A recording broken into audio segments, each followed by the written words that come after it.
Hi friends, എല്ലാവർക്കും ലാൽ വ്ളോഗ്സിൻ്റെ പുതിയൊരു എപ്പിസോഡിലേക്ക് ഒരിക്കൽ കൂടി സ്വാഗതം. നമ്മളിപ്പോൾ ഉള്ളത് പ്രയാഗ്രാജിലാണ്. പ്രയാഗ്രാജിൽ ഇന്ന് നമ്മൾ പോകുന്നത് പ്രയാഗ്രാജിൽ പല ആശ്രമങ്ങളുടെയും ബ്രാഞ്ചുകൾ ഇവിടെയുണ്ട്. അടുത്ത 3 മാസത്തോളം ഈ ആശ്രമങ്ങളെല്ലാം ഇവിടെ പൂർണ്ണമായി പ്രവർത്തിച്ചുകൊണ്ടിരിക്കും. അവരുടെ അന്നദാനമുണ്ട്, അവരുടെ ഡെയിലി റൂട്ടീൻസ് എന്തൊക്കെയാണ് അതെല്ലാം ഇവിടെ നടന്നുകൊണ്ടിരിക്കും. അപ്പോൾ അതെല്ലാം കാണാൻ വേണ്ടിയിട്ടുള്ളൊരു യാത്രയാണ്. ഈ 3 ദിവസത്തിൽ നമ്മൾ ഏകദേശം എല്ലാ ദിവസവും 12 കിലോമീറ്ററോളം പോകുന്നതാണ്. അപ്പോൾ എല്ലാ വീഡിയോയും നിങ്ങൾക്ക് ഇവിടെ ഇടാൻ പറ്റില്ല. അതിൽ എനിക്കിഷ്ടപ്പെട്ട കുറച്ച് വീഡിയോസ് മാത്രമാണ് ഞാൻ ഇവിടെ ഇടുന്നത്. അപ്പോൾ എല്ലാവർക്കും പുതിയ വീഡിയോയിലേക്ക് ഒരിക്കൽ കൂടി സ്വാഗതം. നിങ്ങൾക്ക് ഈ വീഡിയോ ഇഷ്ടപ്പെടുകയാണെങ്കിൽ ലൈക്ക് ചെയ്യുകയും സബ്സ്ക്രൈബ് ചെയ്യുകയും മറക്കരുത്.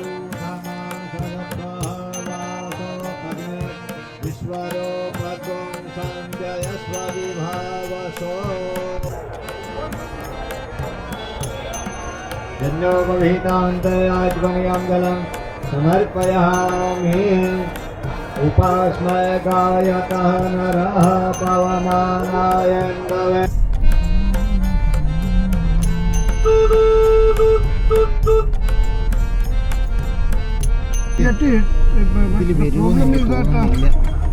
നാടിൻ്റെ വ്യത്യസ്തമായ സംസ്കാരം, നമ്മുടെ നാടിൻ്റെ വ്യത്യസ്തമായ ജീവിത രീതി, നമ്മുടെ നാടിൻ്റെ വ്യത്യസ്തമായ വിശ്വാസങ്ങൾ, ഇതെല്ലാം ഒരു കുടക്കീഴിൽ കാണണമെങ്കിൽ പ്രയാഗ്രാജിൽ തന്നെ വരണം. അതായത് കുംഭമേളയ്ക്ക് തന്നെ വരണം.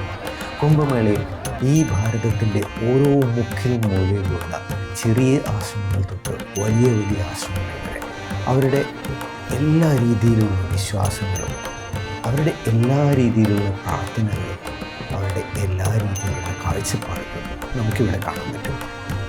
ഇതൊരു മിനി ഇന്ത്യ എന്ന് പറയാം, അല്ല, ഇതൊരു പൂർണ്ണ ഇന്ത്യ എന്ന് തന്നെ പറയാൻ പറ്റും. ഹൈന്ദവ വിശ്വാസത്തിൻ്റെ വിവിധ ശാഖകൾ ഇവിടെ അവരുടെ ആശ്രമങ്ങൾ നടത്തുന്നു. അവരുടെ പ്രവർത്തനങ്ങളെക്കുറിച്ച് അവർ വിശദീകരിക്കുന്നു. അവിടെ വലിയ സ്വാമിമാർ തൊട്ട് ചെറിയ പുതുതായി ചേർന്ന ബ്രഹ്മചാരികൾ വരെ നിരന്തരം പ്രയത്നിച്ചുകൊണ്ടിരിക്കുന്നു. ഒരത്ഭുതം തന്നെയാണ് മഹാകുംഭമേള എന്ന് പറയുന്നത്. ഈ കുംഭമേളയുടെ കാഴ്ചകൾ, ഈ കുംഭമേളയുടെ അനുഭവങ്ങൾ അത് ജീവിതത്തിൽ ഒരിക്കലെങ്കിലും അനുഭവിച്ചിട്ടില്ല. അതൊരു വലിയ നഷ്ടം തന്നെയാണെന്നാണ് എനിക്കിവിടെ വന്നപ്പോൾ തോന്നിയത്. ഇനി ഇവിടുത്തെ ജനങ്ങളെക്കുറിച്ച് പറയുകയാണെങ്കിൽ, ഇവിടുത്തെ ജനങ്ങൾ വെറും പ്രയാഗ്രാജിലെ അല്ലെങ്കിൽ യുപിയിലെ ജനങ്ങൾ മാത്രമല്ല ഇവിടെയുള്ളത്. നമ്മുടെ കന്യാകുമാരിയിലെ തമിഴനുണ്ട്, മലയാളിയുണ്ട്, തെലുങ്കിനുണ്ട്, ഹിന്ദിക്കാരനുണ്ട് എന്ന് വേണ്ട ലോകത്തിൽ നിന്നുള്ള എല്ലാ ജനവിഭാഗങ്ങളും ഇവിടെയുണ്ട്. വിദേശികൾ എത്രയോ ഉണ്ട്. നമ്മുടെ ഭാരതത്തെക്കുറിച്ച് പഠിക്കാൻ, ഈ കുംഭമേളയുടെ സംസ്കാരത്തെക്കുറിച്ച്, കുംഭമേള എങ്ങനെ നടത്തുന്നു എന്ന അത്ഭുതത്തെക്കുറിച്ച് പഠിക്കാൻ വലിയ യൂണിവേഴ്സിറ്റികളിൽ വലിയ ശാസ്ത്രജ്ഞന്മാരുണ്ട്. സാധാരണക്കാരായ ജനങ്ങൾ അവരുടെ എല്ലാം മറന്നുകൊണ്ട് അവരിവിടെ ഈ മണത്തട്ടയിൽ രാത്രി, ഈ തണുപ്പിൽ രാത്രി 12 ഡിഗ്രി 11 ഡിഗ്രി, ചില ദിവസം 5 ഡിഗ്രിയൊക്കെയാണ് തണുപ്പ്. ആ തണുപ്പെല്ലാം അവർക്കൊരു പ്രശ്നമല്ല. ആ തണുപ്പിൽ അവർ ഈ മണൽത്തിട്ടയിൽ കിടക്കും. ഇവിടെ നിന്ന് ഭക്ഷണം കഴിക്കും,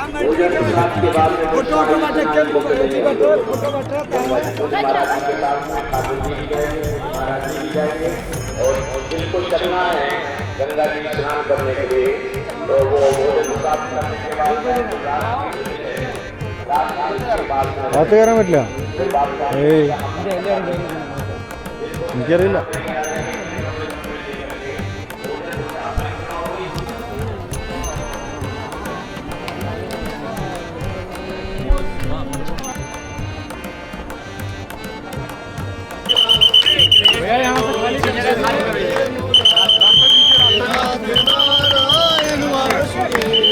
श्री कृष्ण गोविंद हरे मुरारे, हे नाथ नारायण वासुदेवा। राधे राधे राधे राधे राधे राधे भारत माता की जय, भारत माता की। पंजाब सिंध गुजरात मराठा द्राविड़ उत्कल बंगा, विंध्य हिमाचल यमुना गंगा, उच्चल जलधि तरंगा, सब शुभ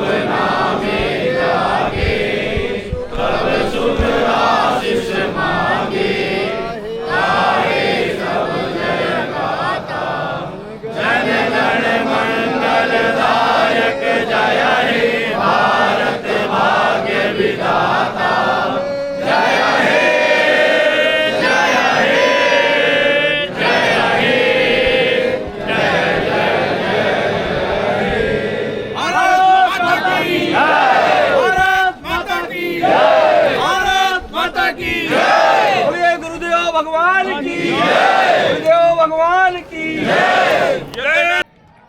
എന്നിട്ട് തൃപ്തിയോടെ അവർ ഇവിടുന്ന് തിരിച്ചു പോകുന്നു. ഈ അത്ഭുതം കാണാൻ, ഈ അത്ഭുതം അനുഭവിക്കാൻ പറ്റിയില്ലെങ്കിൽ തീർച്ചയായും അതൊരു നഷ്ടം തന്നെയാണ്.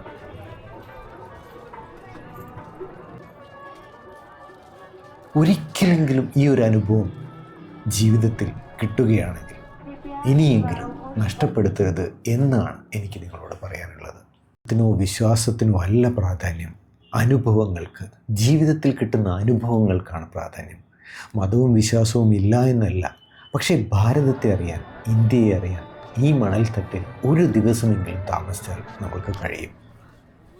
ആ കാഴ്ചയിൽ നിന്ന് കിട്ടുന്ന ഉൾശാന്തി, ആ കാഴ്ചയിൽ നിന്ന് കിട്ടുന്ന ഉൾശക്തി, അത് മതി ജീവിതത്തിൻ്റെ ഇനിയുള്ള കാലങ്ങളിലേക്ക് എന്ന് തന്നെയാണ് എൻ്റെ വിശ്വാസം.